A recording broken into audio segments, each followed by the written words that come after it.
Donc, Marc chapitre 14, versets 3 à 9. Je commence par ce texte qui est très simple. Je demande au Saint-Esprit de m'aider. Nous allons lire d'abord et nous allons prier. Il dit ceci.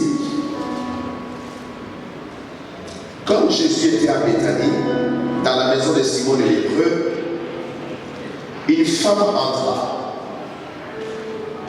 Pendant qu'il se trouvait à table, elle tenait un vase d'albâtre qui renfermait un parfum de nard pur et grand prix. Et ayant rompu le vase, elle répandit le parfum sur la tête de Jésus. Quelques-uns exprimèrent entre eux leur indignation. À quoi bon perdre ce parfum? On aurait pu le vendre au prix de 300 deniers et les donner aux pauvres. Et ils s'irritaient contre cette femme. Mais Jésus dit, laissez-la. Pourquoi lui faites-vous de la peine? Elle a fait une bonne action à mon égard, car vous avez toujours les pauvres avec vous, et vous pouvez leur faire du bien quand vous voulez, mais vous ne m'avez pas toujours. Elle a fait ce qu'elle a pu. Elle a d'avance embaumé mon corps pour la sépulture. Je vous l'ai dit en vérité, partout où la bonne nouvelle sera prêchée, dans le monde entier, on racontera aussi en mémoire de cette femme ce qu'elle a fait. Amen. Amen. Nous allons prier. Grand Dieu Tout-Puissant, notre Père Céleste, je vais m'unir devant ta face, grand Dieu d'Abraham, Isaac et de Jacob, mon Père. Bénis-moi, fais-moi grâce. Où as-tu ma tête et rempli ma bouche et bénis cette assemblée de ton peuple. Que la grâce de Jésus-Christ repose sur nous. Que le Saint-Esprit se révèle au milieu de nous. Que le Saint-Esprit nous parle. Que le Saint-Esprit nous enseigne ta parole. La révélation de tes paroles est claire et donne de l'intelligence au simple. Seigneur, merci pour ta fidélité et ta bonté. Couvre ce lieu par le sang de Jésus et que le nom de Jésus soit en autorité au milieu de nous. Père Saint et glorieux, tu sais que je ne connais rien. Tout ce que j'ai vient de toi. Loin d'une ma tête et remplie ma bouche, que je sois simple Dieu pendant cet instant. Que je le recommande à ta grâce. Au nom de Jésus-Christ. Amen. Nous pouvons nous asseoir.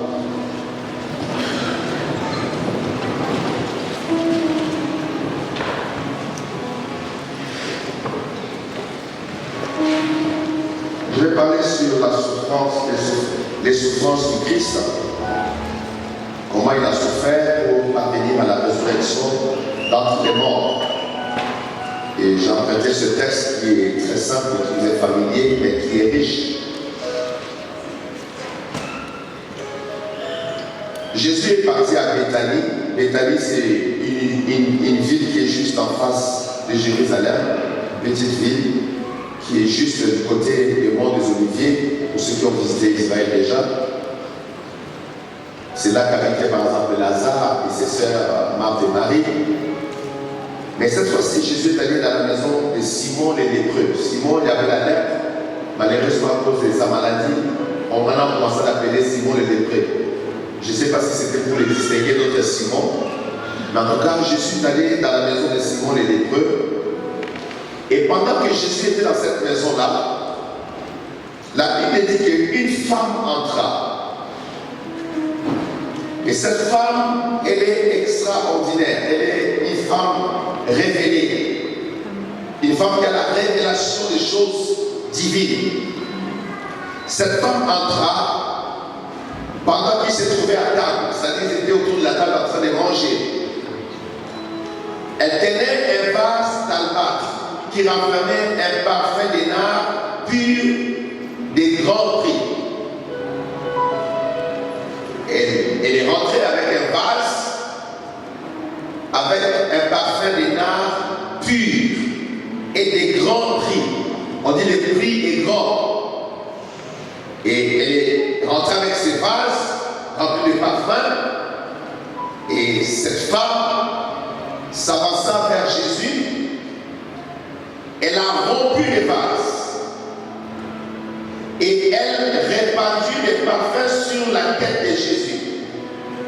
suivait la scène, elle répand le parfum sur la tête de Jésus et le parfum est dans le vase. Donc le parfum coule de la tête de Jésus sur tout son corps. Et comme c'est un parfum de grand prix, pur, un parfum très cher, donc la pièce a été remplie de cette odeur de parfum. Et tout le corps de Jésus, de la tête jusqu'aux pieds, le parfum a coulé sur lui. Et puis, les gens qui étaient autour de la table, y compris les apôtres, les disciples, ils ont réalisé que le parfum que cette femme venait de répandre sur la tête de Jésus était un parfum de grand prix, très cher.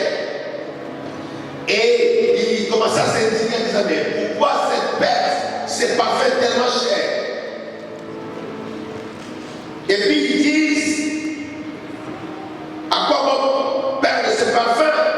On aurait pu les vendre plus de 300 deniers et les donner aux pauvres.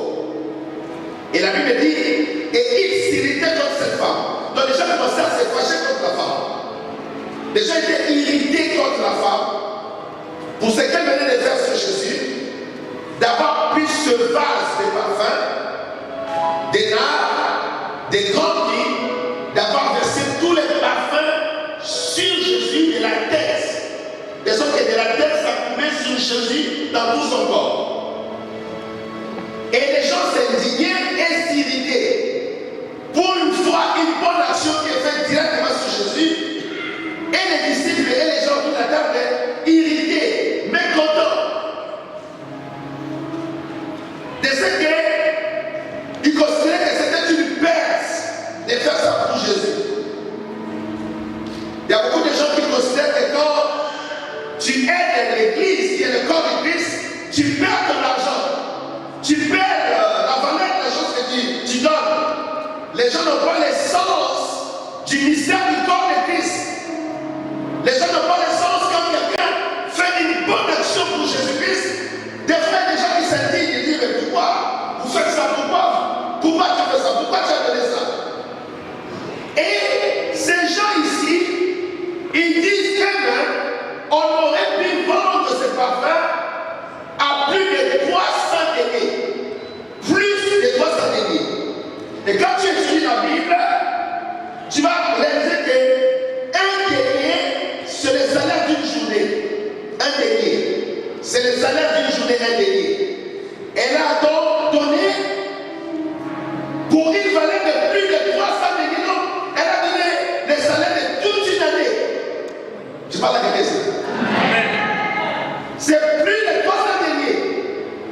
Et un denier, c'est l'équivalent du salaire d'un journalier qui travaille quelque part.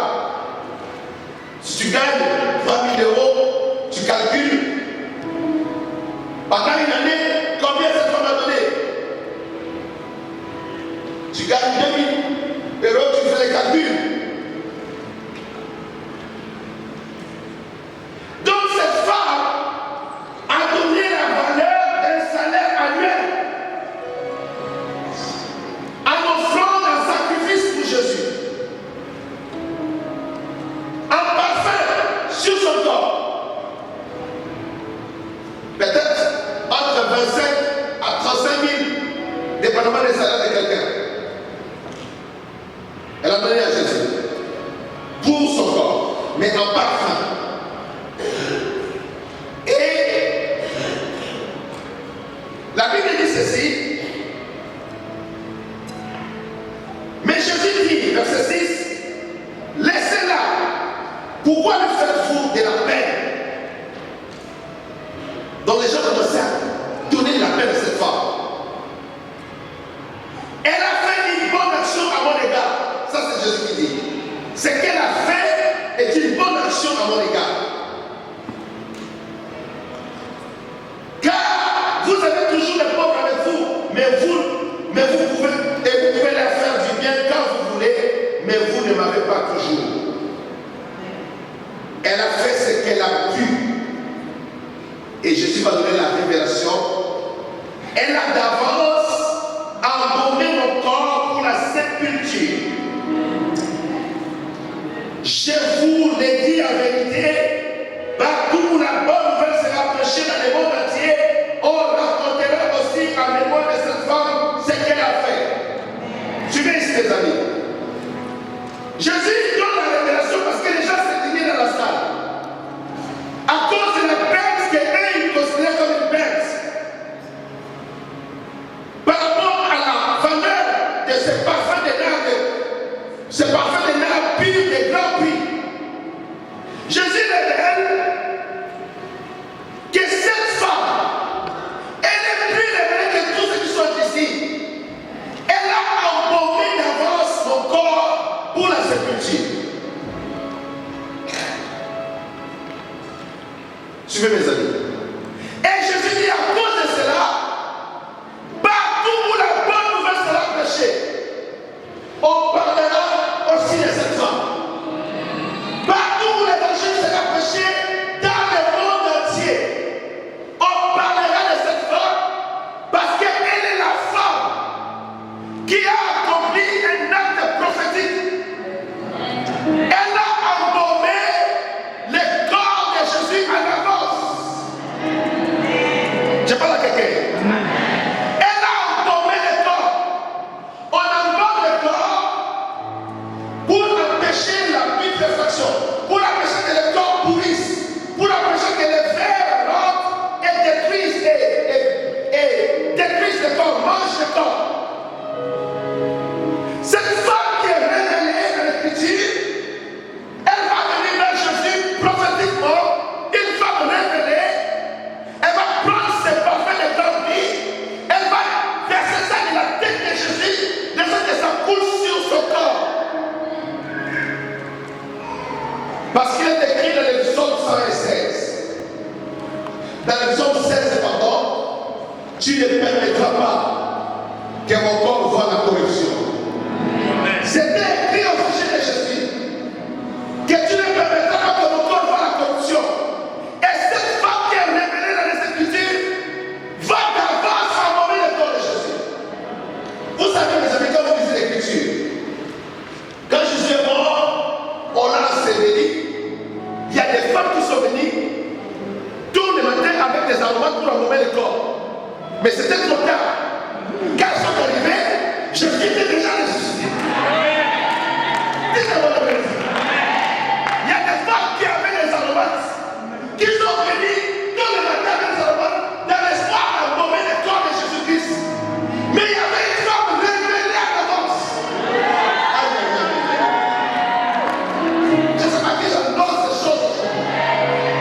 Suivez-moi. Il y a une femme dans la Bible avec des aromates le matin de Pâques pour, dans l'espoir de prendre le corps de Jésus, de l'embaumer pour que le corps ne se pourrisse pas. Mais il y avait une femme. Je dis qu'il y a une femme là. Une femme est révélée, mes amis. Une femme qui a avancé l'histoire. Une femme qui a confirmé la parole. Cette femme a dit, il est écrit à son sujet. Tu ne peux pas que son corps dans la corruption. Et cette femme, avec le parfum des larmes, le parfum des remplis, elle a embaumé le corps de Christ.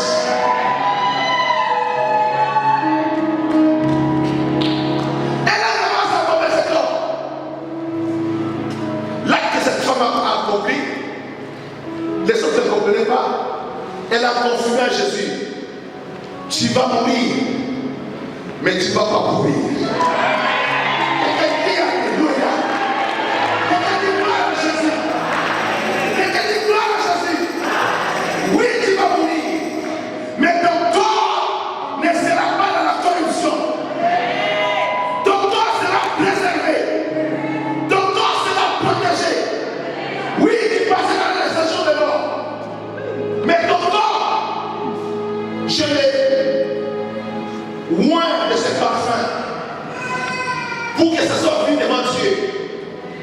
Que le Père voit qu'il y a une femme qui a accompli la prophétie avant même que Jésus ne soit mort.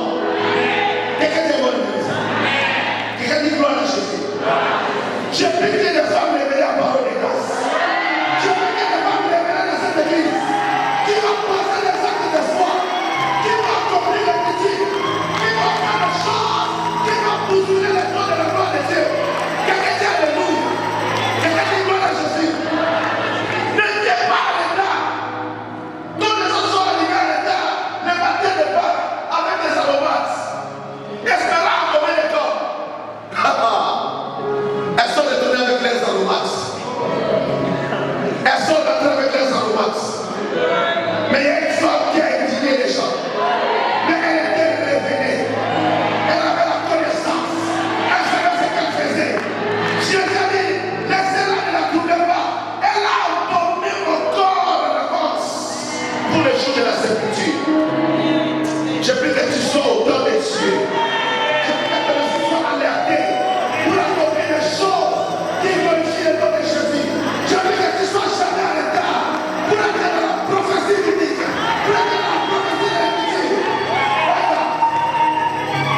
pendant dans le séjour des morts, tu ne permettras pas que ton bien-aimé voie la corruption.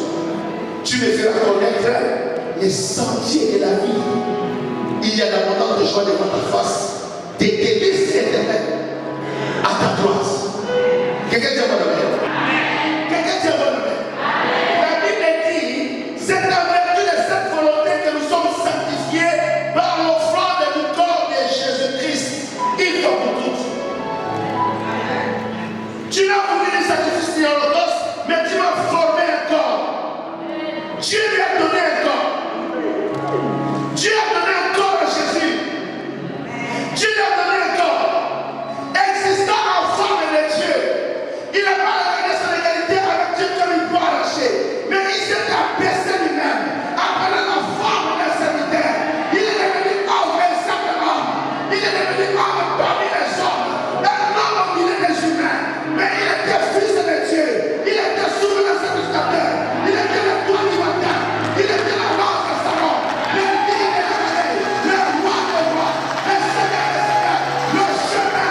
La vérité. La vie. Oh mes amis. Le fils de Dieu. Il lui a formé un corps. Un corps lui a été donné, mes amis. Parce que la Bible dit, tu n'as voulu ni sacrifice ni holocauste, mais tu m'as formé un corps. Mes amis, c'est quand il a pris la forme de l'homme, qu'il a porté ce corps. Un jour il marchait, il y a eu un homme qu'on appelle Jean-Baptiste. Jean-Baptiste l'a regardé, il a dit, voici l'agneau de Dieu qui ôte le péché du monde.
connu d'avance.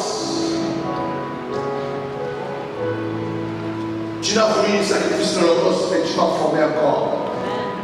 C'est avec ce corps-là qui devient un agneau pour les sacrifices suprêmes. Je vais dire à l'enfant de Dieu ce matin. Peu importe ta souffrance, peu importe la gravité de ton péché, Jésus a payé les prix à la croix. Peu importe le nombre des ennemis qui se lèvent la nuit pour t'attaquer, Jésus les a vaincus à la croix. J'ai dit Jésus les a vaincus à la croix. La Bible regarde, il a livré un spectacle, les dominations, les autorités, les principautés, il les a livrés, il les a vaincus publiquement à la croix du Calvaire. Lisez avec moi Hébreux chapitre 5. Hébreux 5.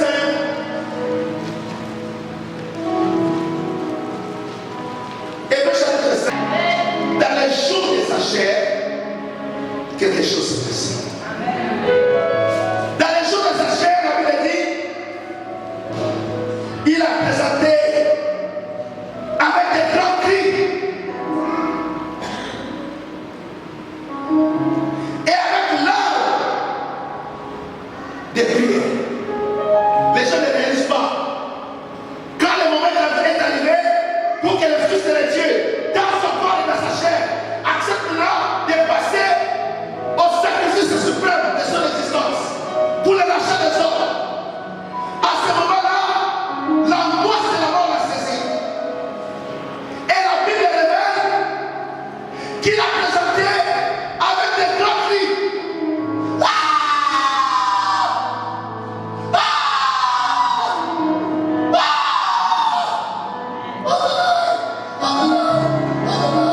Avec des pleurs, avec des larmes.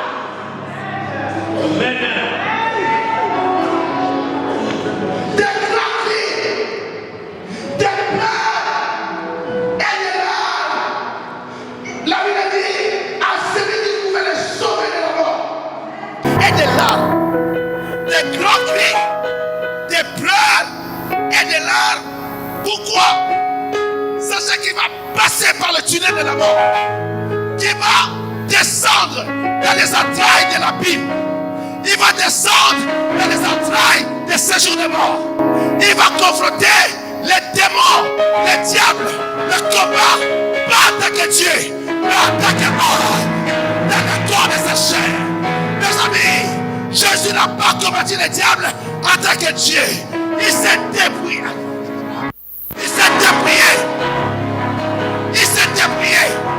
Il a fait la partie de sa divinité. Parce que Dieu ne peut pas combattre sa créature. J'enlève la divinité. Je mets ça de côté. Je prends la chair. Je vais descendre. Oh my God. Je vais rentrer dans les séjours de mort. Je vais confronter tous les démons. Je vais y arriver.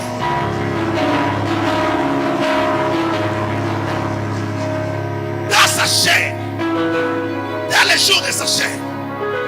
Dans ses corps, frères et sœurs. Dans ses corps. C'est-à-dire, il a levé toute la force qui était en lui. La Bible dit, il a été exaucé à cause de sa piété.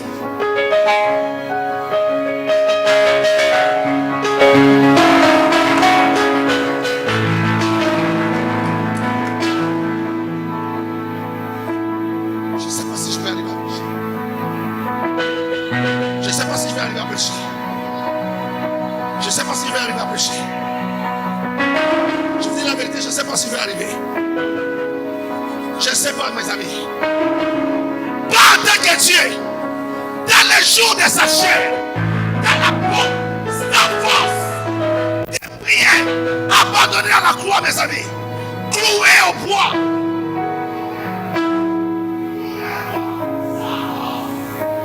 Il dit, j'ai soif. Sa langue s'attache à son palais. J'ai soif. Le créateur des eaux vives, le créateur des fleuves, le créateur des rivières, le créateur des océans, le créateur de tout ce qui a vie, le créateur de toutes les choses, trouvé à la croix.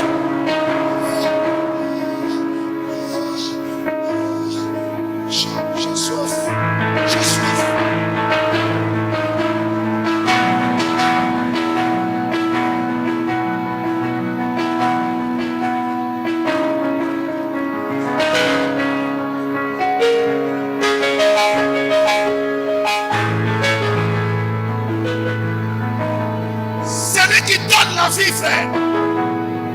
Quand il dit j'ai soif, lui les Nazaréens, il prend une poche. Il plonge l'éponge dans du vinaigre mêlé avec de l'eau. Il lui met dans la bouche. C'est le profaner dans les jours de sa chair. L'église ne comprend pas la souffrance du Messie dans les jours de sa chair, dans son corps. Sans force, sans défense. La Bible dit il a été exaucé juste à cause de sa piété. Le Père l'a exaucé à cause de sa pureté, à cause de sa sainteté. Il était là. À un moment donné, il dit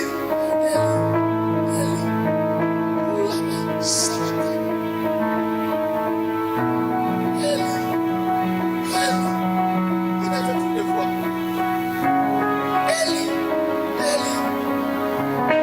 Les moqueurs disent regarde, il appelle Élie. Voyons aussi, Élie descendra pour le sauver. Mais il n'appelait pas le prophète Élie. Parce qu'aucun prophète ne peut donner la vie. Aucun prophète ne peut secourir l'homme. Il n'y a que Dieu qui est l'auteur du salut. Dans les jours de sa chair. C'est pas moi qui vous parle. Quand je pêche, je m'en veux à mon mortel. Je pleure jusqu'à ce que j'ai dit, Seigneur, ne permets pas que je pêche. Ne permets pas que mes pensées pêchent. Ne permets pas que ma bouche pêche. Quand je regarde, je réalise ce qu'il fait, ce qu'il a fait.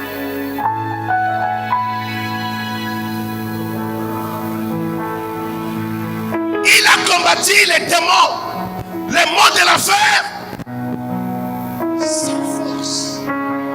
Pas tant que Dieu, comme un simple. La grande chose, la Bible dit que et il a été exaucé. Quand tu vois comment il a prié, poussant de grands cris, pleurant, versant des larmes, tu comprends que la prière était sérieuse. Tu comprends pourquoi quand il revient voir Pierre, Jacques et Jean, il les a trouvés endormis. Il dit mais vous ne pouvez même pas prier pendant 1 heure. Et la manière qu'il va rendre l'esprit, c'est très étonnant. L'a cloué. Il dit Père, je remets mon esprit entre tes mains. Et puis, il inclina et il mourut à la mort. Quand il a fait ça, les grands combats et la raison de sa mort commencent.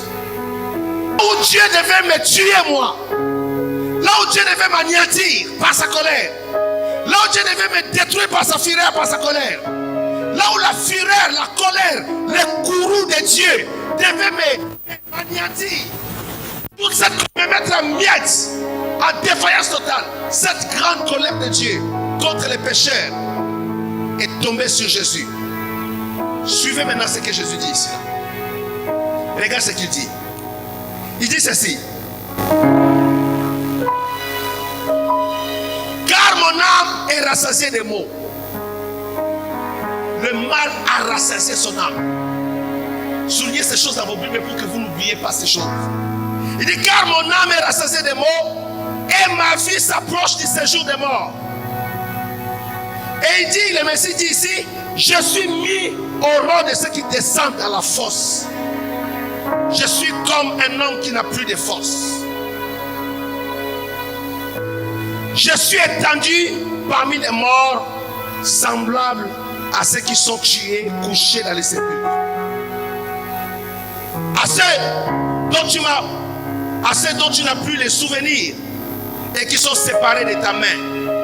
Tu m'as jeté dans une fosse profonde, dans les ténèbres, dans les abîmes. Verset 8. Ta fureur s'apesantit sur moi et tu m'accables de tous tes flots. Tu as éloigné de moi mes amis. Tu m'as rendu pour eux un objet d'horreur.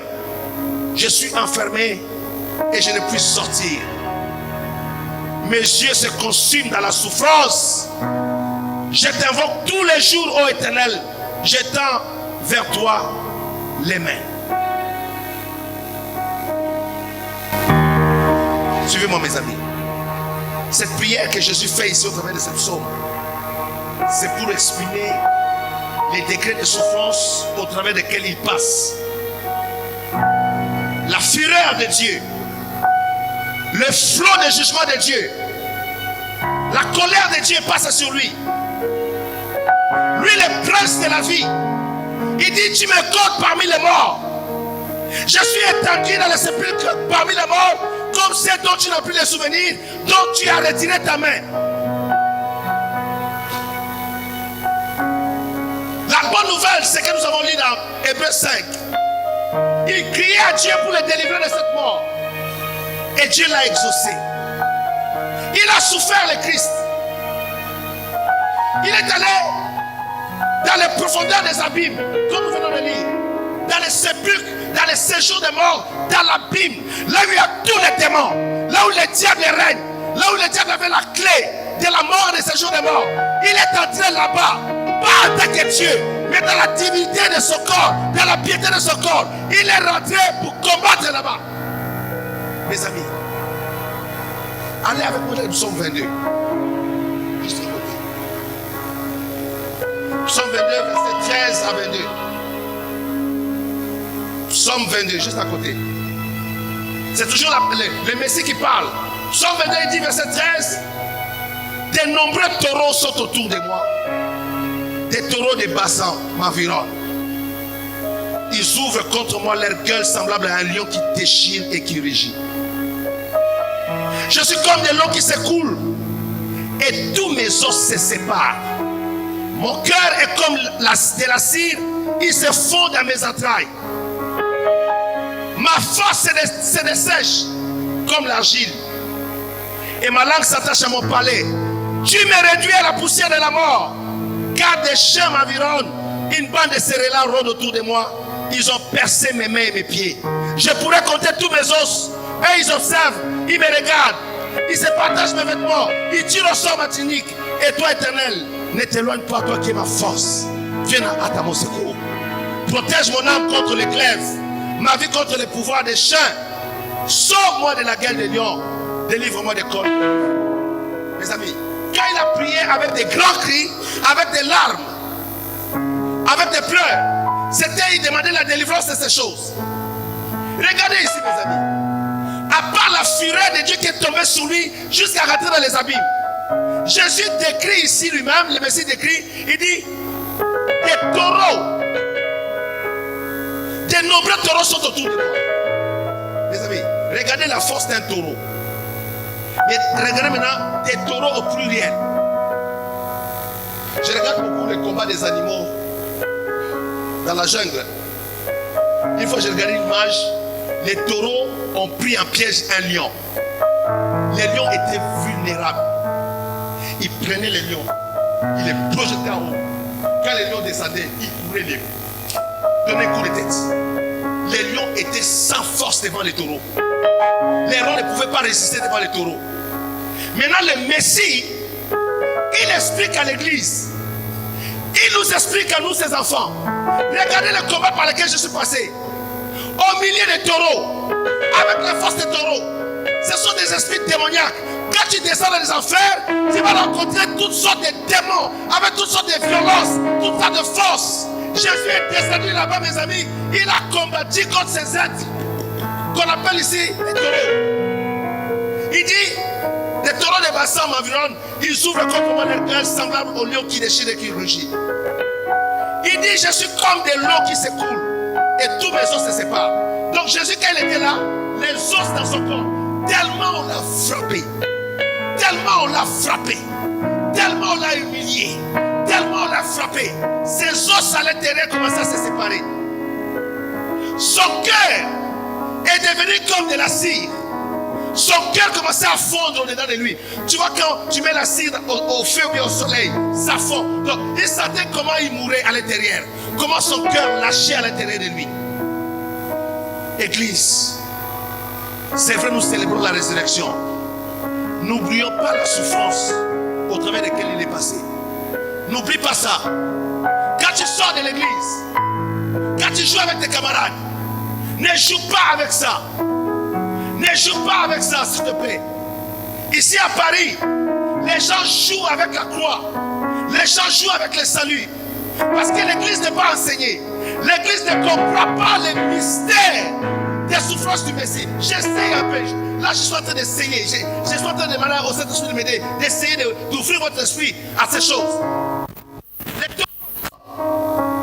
Ces choses se séparent de lui. Et la Bible dit ceci.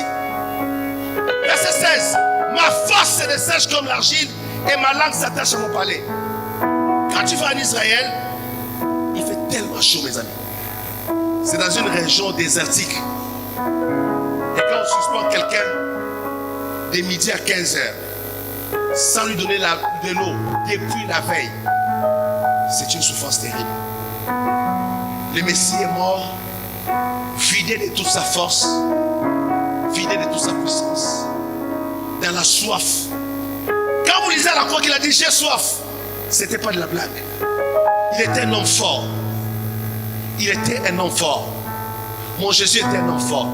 Malgré cela, ses souffrances ne pouvaient pas lui enlever la vie. Il devait faire le choix lui-même de donner sa vie au Père. Parce que ce n'est pas un assassinat, mais c'est une offrande de sacrifice. Quelqu'un dit Alléluia. Quelqu'un dit gloire à Jésus. Suivez mes amis, il dit ceci. Tu me réduis à la poussière de la mort.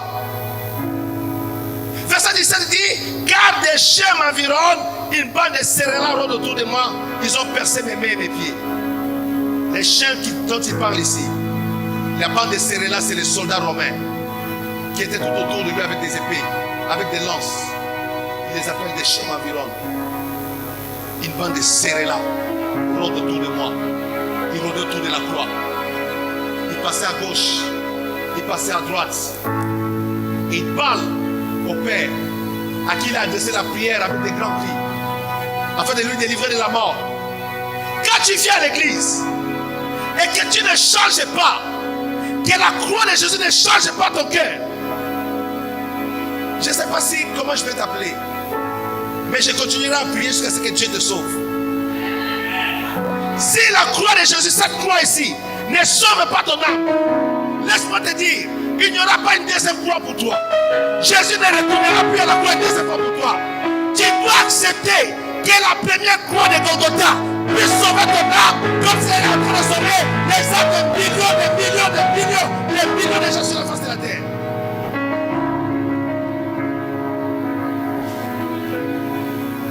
Suivez mes amis. Suivez. Il dit ceci. Je pourrais compter tous mes os et ils observent mes regards.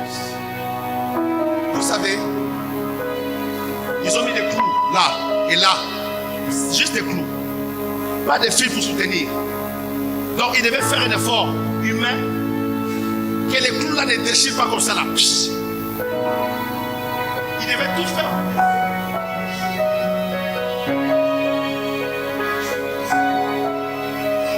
Tout ça pour rester là attaché. Accepter cette douleur là. En plus, on vient percer ses côtés. L'eau et le sang vont sortir de ses côtés. Lui-même dit, je peux compter tous mes os. Il me regarde. Mes amis. Verset 21 dit, protège mon âme contre les glaives, ma vie contre le pouvoir des chiens. Il combattait contre les taureaux, le chien, la soif, la force est partie.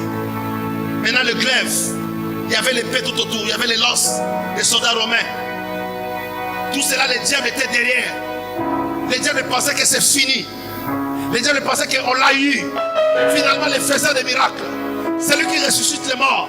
Finalement, on l'a eu. Il était là dans la souffrance totale.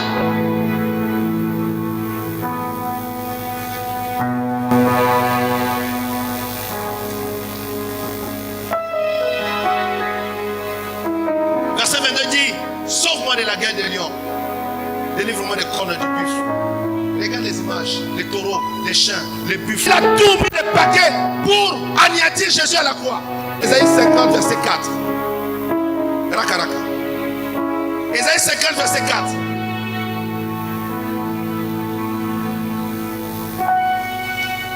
La Bible dit, Ésaïe 50, verset 4, la Bible dit, le Seigneur l'Éternel m'a donné une langue exaucée pour que je sache soutenir par la parole celui qui est abattu. Il éveille chaque matin.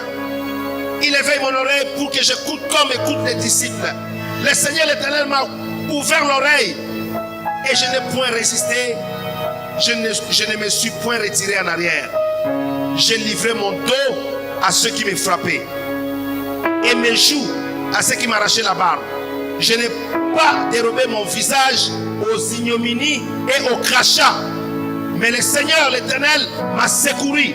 C'est pourquoi je n'ai point été déshonoré. C'est pourquoi j'ai rendu mon visage semblable à un caillou, sachant que je ne serai point confondu. Quelqu'un dit alléluia. Jésus, suivez-moi. Tout ce qu'il faisait, il regardait à son Père. Il écoutait son Père. Il écoutait Dieu et avant Dieu agir. C'était ça la force de Jésus. Et quand il écoutait ce que le Père lui disait, il était dans l'obéissance. Dans l'obéissance totale à Dieu. Il obéissait tellement à son Père qu'il dit maintenant, je n'ai pas résisté, je n'ai pas reculé en arrière. Et j'ai livré mon dos. Mes amis, quand il a prié, quand le Père l'a exaucé, quand il a su que c'est le moment, Jésus n'a plus résisté. Jésus n'est pas reculé en arrière. Jésus a dit maintenant c'est maintenant. Allons-y maintenant. Il a donné son dos.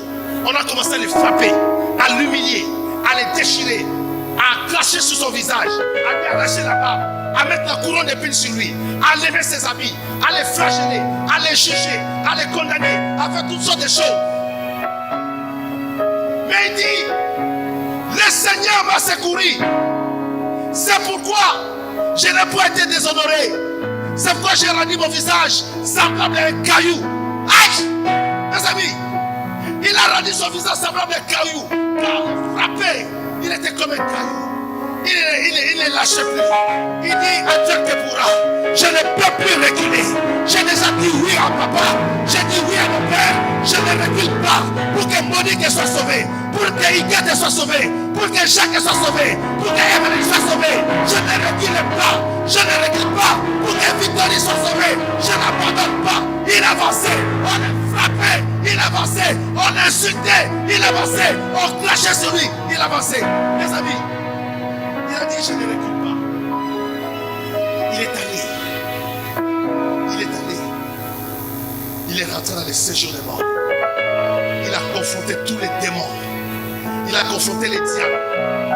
Il a confronté l'épée. Il a confronté la lance. Tous les esprits l'ont combattu. Il était là, au milieu de ce combat. Dieu l'a secouru. Il s'est levé lui-même. Il est allé vers les diables. Il a dit assez, c'est assez. Aujourd'hui c'est la fin de ton règne.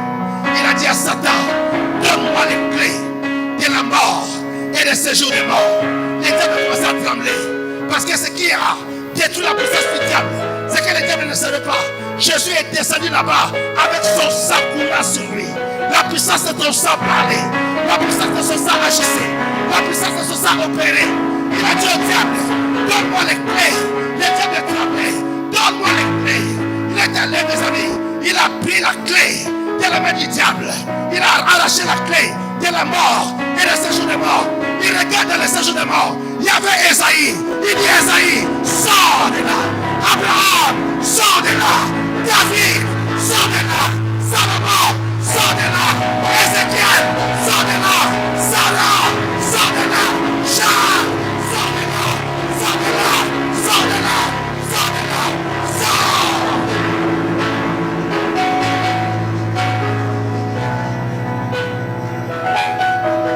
Il a la clé.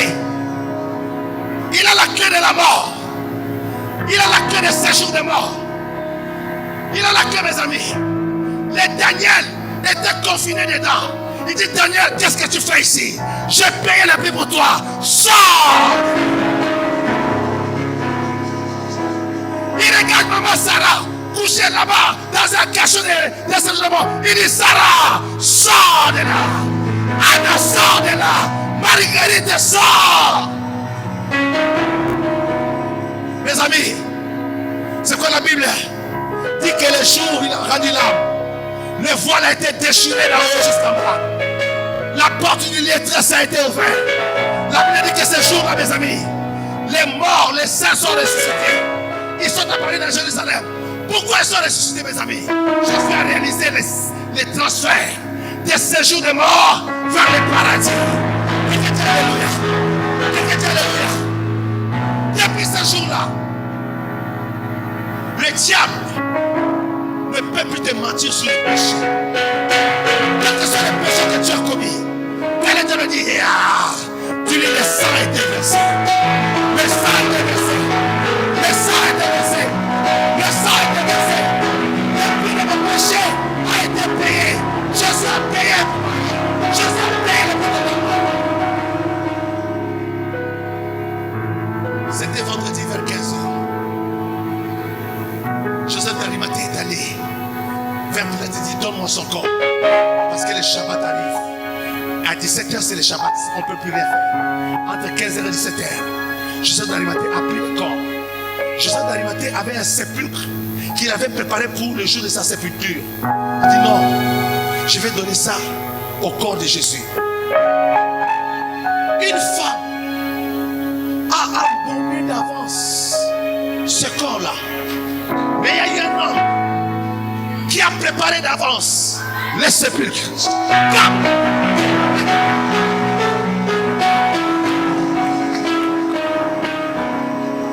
Tous les événements concernant la mort de Jésus et sa résurrection ont été écrits.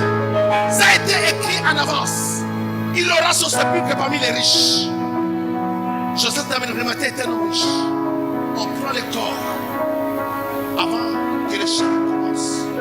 On met le corps meurtri, déchiré par les plaies. On le met là-bas. Et le soir est arrivé. Le Shabbat a commencé. Tout le monde est rentré à la maison. Les femmes pleuraient. Quand il était à la croix, les gens disaient mais lui il a ressuscité les morts. Peut-être quelque chose va se passer à la croix. Peut-être qu'il va revenir. Peut-être lui qui a ouvert les yeux des aveugles, il ne mourra pas. Il va rester là-bas et continuer à voir. Et lui-même, il a dit à son père, je remets mon esprit entre tes mains. Joseph d'Arimathée a mis son corps là-bas. Et ce corps avait été prophétiquement embaumé d'avance par une femme de Marc 14. Et puis le samedi est arrivé. Et le samedi, Dieu, il dit à Jean, la personne qu'on suivait est morte. Moi j'étais un pécheur et un pauvre Jean. Demain matin on retourne à la pêche. Il est mort. On l'a suivi pendant 3 ans et demi. Regarde maintenant il est mort. Qu'est-ce que nous on va dire? Il convainc Jean, Jacques, quelques années. Il retourne à la pêche. Et lui, il fait un travail dans les séjours. Il continue à travailler pour toi et moi. Et le Shabbat est passé. Le Shabbat est passé. Maintenant on arrive lundi, dimanche matin. Dimanche matin, ils ont mis des gardes autour de sa tombe. Des gardes armés. Je n'ai jamais vu quelqu'un qui est mort. On ne garde pas les soldats. On garde ceux qui sont vivants pour fuir, pour faire d'autres histoires. Mais lui, dans sa mort, les soldats gardent sa tombe. Il est dans le tombeau. Mais ce qu'ils ne savaient pas, le troisième jour,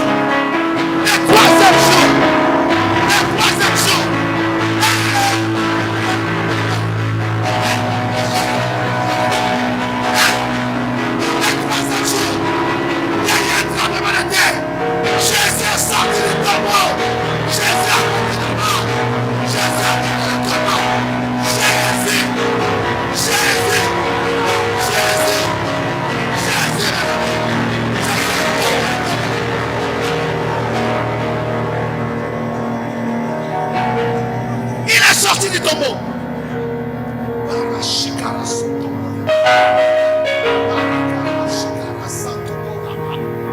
Il est sorti. jardins. Et puis il y a les femmes avec des ornements. L'ange descend.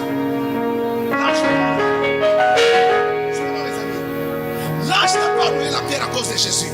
L'ange a roulé la pierre à cause des femmes. À cause du témoignage qu'il est ressuscité. L'ange dit ceci. Venez voir. Il était ici. Mais il n'est plus ici. Parce qu'il est ressuscité. Il est vivant. Il est vivant. Il est vivant. Je dis il est vivant. Jésus est vivant. Jésus est vivant. Jésus est vivant. Jésus est vivant. Il est vivant. Jésus est dans un corps glorifié. Il n'a plus besoin qu'on ouvre la porte. Il passe par le mur. Il arrive de l'autre côté. Il n'a plus besoin de marcher. Il décide et il est en Galilée.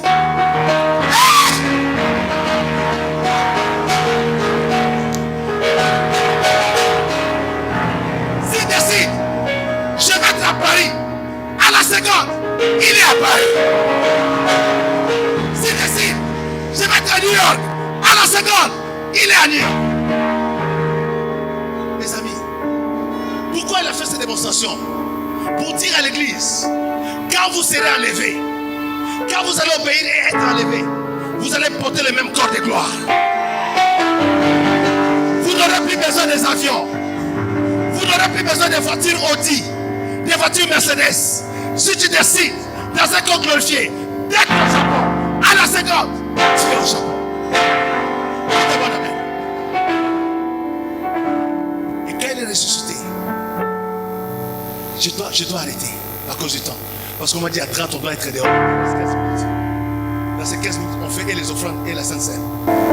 Je clôture avec ceci.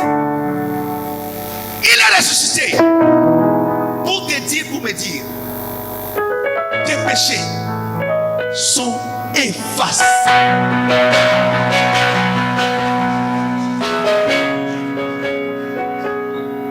Deuxième chose, si tu crois, tu as la vie éternelle.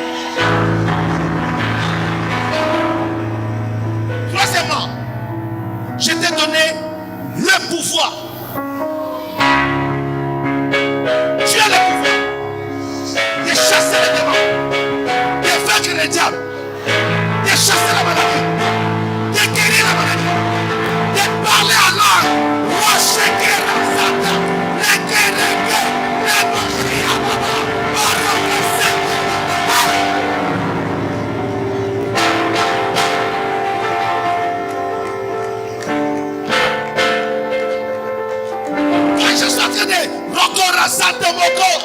Je suis en train de pleurer. Il est ressuscité.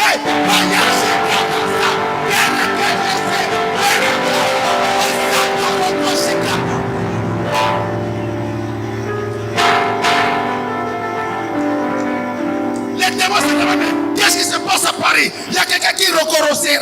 C'est quoi ça? C'est parce qu'il est vivant, parce qu'il est ressuscité. Il m'a donné le pouvoir de parler à l'âme, de chasser les démons, de guérir les malades.